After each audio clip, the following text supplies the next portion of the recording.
बम विस्फोट में कम से कम 10 की मौत हुई है। तुसास कंपनी लड़ाकू विमान बनाती है। सबसे बड़ी बात यह कि कई लोगों के बंधक बनाए जाने की खबर है। जानकारी यह है कि इस आतंकी हमले में 3 आतंकी दाखिल हुए हैं, जिनमें एक फिदायीन बताया जा रहा है जिसने अपने आप को उड़ाया है और वहां पर लोगों की जान ली है। अभी तक 10 लोगों के मारे जाने की खबर है, लेकिन कई लोग बंधक बनाए गए हैं। ये तुसास कंपनी फाइटर जेट्स बनाती है, ड्रोन बनाती है। हथियारबंद 3 आतंकी लगातार फायरिंग कर रहे हैं और तुर्की सरकार ने इसे आतंकी हमला बताया। ये तस्वीरें देखिए, वो एंट्रेंस एरिया जहां पर इस कंपनी में घुसते हुए नजर आ रहे हैं ये आतंकी, जिसमें एक महिला हमलावर भी शामिल है, महिला आतंकी भी शामिल है। और देखिए किस तरह से वहां खड़ी हुई गाड़ियों को नुकसान पहुंचाया गया है। धमाके से दहली है रक्षा कंपनी तुसास।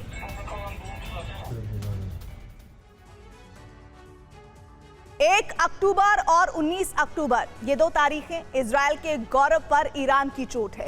1 अक्टूबर को 200 मिसाइल हमले और 19 अक्टूबर को नेतन्याहू के घर पर हमला। इजरायल ने इन दोनों हमलों का हिसाब चुकता करने की ठान ली है। अमेरिका को साफ कह दिया है कि ईरान पर हमले होने निश्चित हो चुके हैं, लेकिन ये हमले किस तरह होंगे इसका प्लान अमेरिका को भी नहीं सौंपा गया है। इजरायल का टारगेट ईरान के सुप्रीम कमांडर हैं।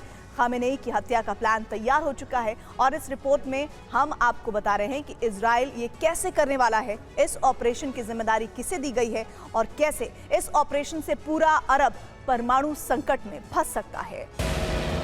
इजरायली सुरक्षा एजेंसियों की वजह से बेंजामिन नेतन्याहू की जान बच गई, लेकिन इस हमले को इजरायल सरकार ने बहुत गंभीरता से लिया है और ईरान पर बड़े पलटवार होना निश्चित है।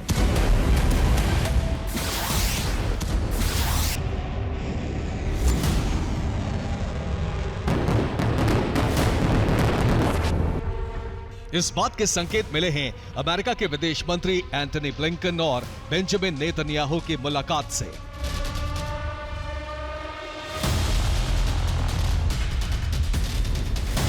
22 अक्टूबर को अमेरिकी विदेश मंत्री एंटनी ब्लिंकन तेल अवीव पहुंचे और अरब में शांति स्थापना का राजनयिक प्रयास किया, लेकिन बेंजामिन के साथ हुई मुलाकात में बात बनी नहीं।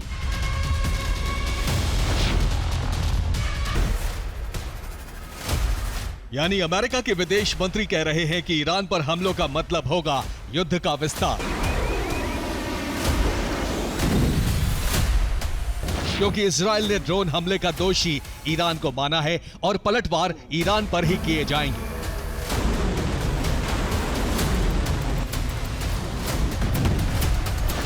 इसी जंग को रुकवाने के लिए ब्लिंकन तेल अवीव पहुंचे, लेकिन बेंजामिन ने साफ इनकार कर दिया।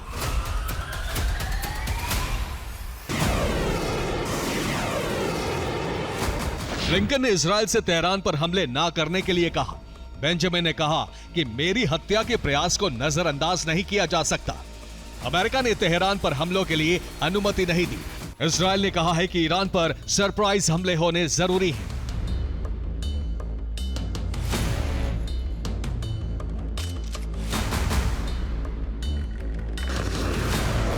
यानी अमेरिका से अनुमति ना मिलने के बाद भी इजरायल ईरान पर हमले करने को तैयार है।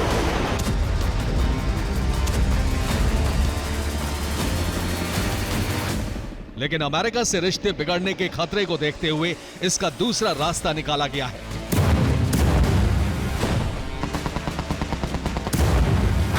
इजरायल तेहरान को सबसे बड़ा झटका देने का ब्लूप्रिंट तैयार कर चुका है।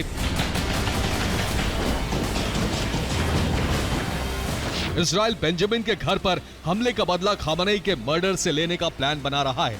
तेहरान में इजरायल के एजेंट खामेनेई की हानिया की तरह हत्या कर सकते हैं। इसके साथ ही IRGC सेना के मुख्य कमांडरों की हत्या कराई जा सकती है। इस काम में ईरान के विद्रोही गुटों का इस्तेमाल किया जा सकता है।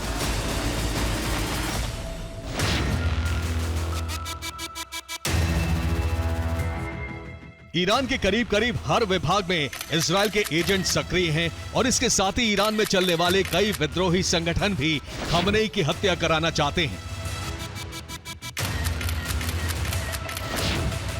ताकि उनके मकसद पूरे हो सके।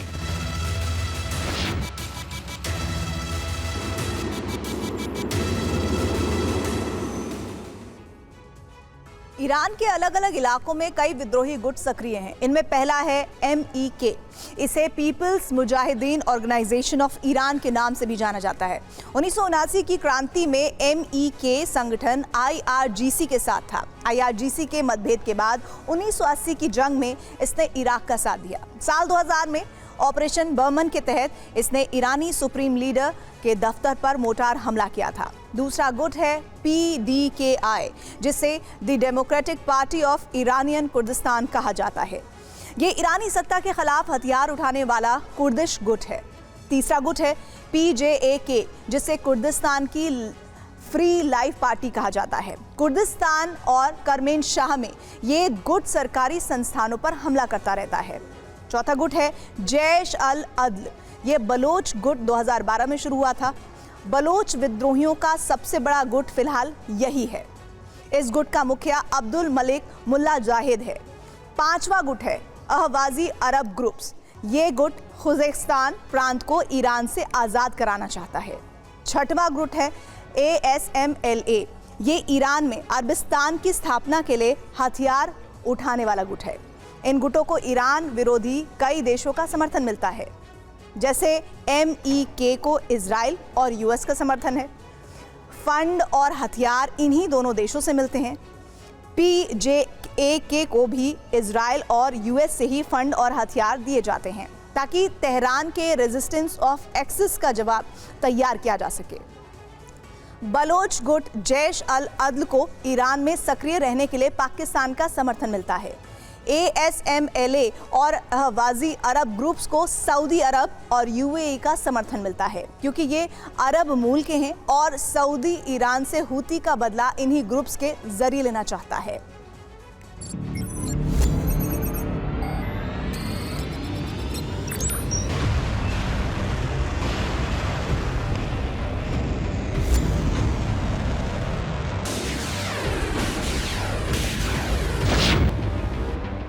इजराइल तेहरान को गृह युद्ध में झोंकने की तैयारी कर रहा है और साफ है कि इससे एक्सिस ऑफ रेजिस्टेंस का मूवमेंट कमजोर होगा।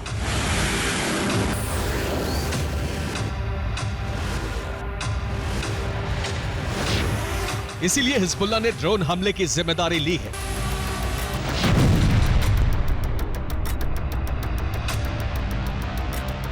हिजबुल्लाह की मीडिया प्रभारी मोहम्मद अफीफ ने 23 अक्टूबर को प्रेस कॉन्फ्रेंस की। अफीफ ने कहा कि हिजबुल्लाह ने ही केसारिया में एक बेंजामिन के बंगले पर हमला किया था।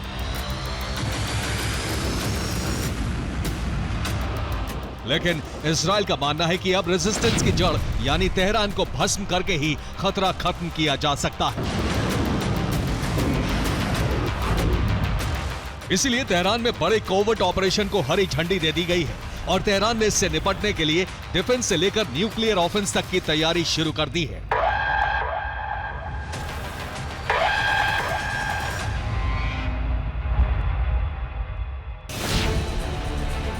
ईरान अपने परमाणु संयंत्रों के आसपास डिफेंस सिस्टम की तैनाती बढ़ा रहा है। इसके साथ ही गैस रिच रिफाइनरियों पर भी डिफेंस सिस्टम बढ़ाए जा रहे हैं।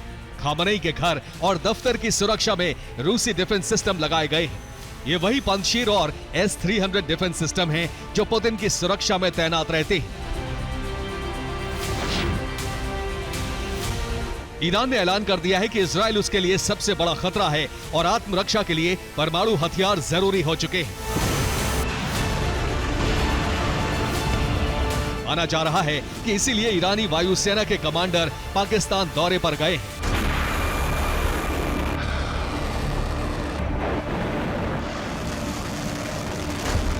ईरानी वायुसेना के ब्रिगेडियर जनरल वाहिदी एक डेलीगेशन के साथ इस्लामाबाद पहुंचे हैं। वो नूर खान एयरबेस इस्लामाबाद में ठहरे हैं। माना जा रहा है कि ईरान पाकिस्तान के बीच परमाणु तकनीक का सौदा हो चुका है।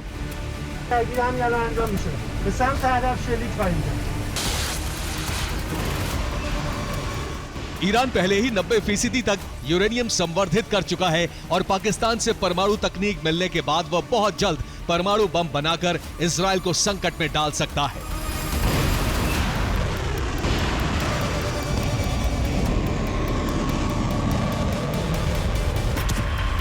Bureau report, TV9, Bharatvarsh.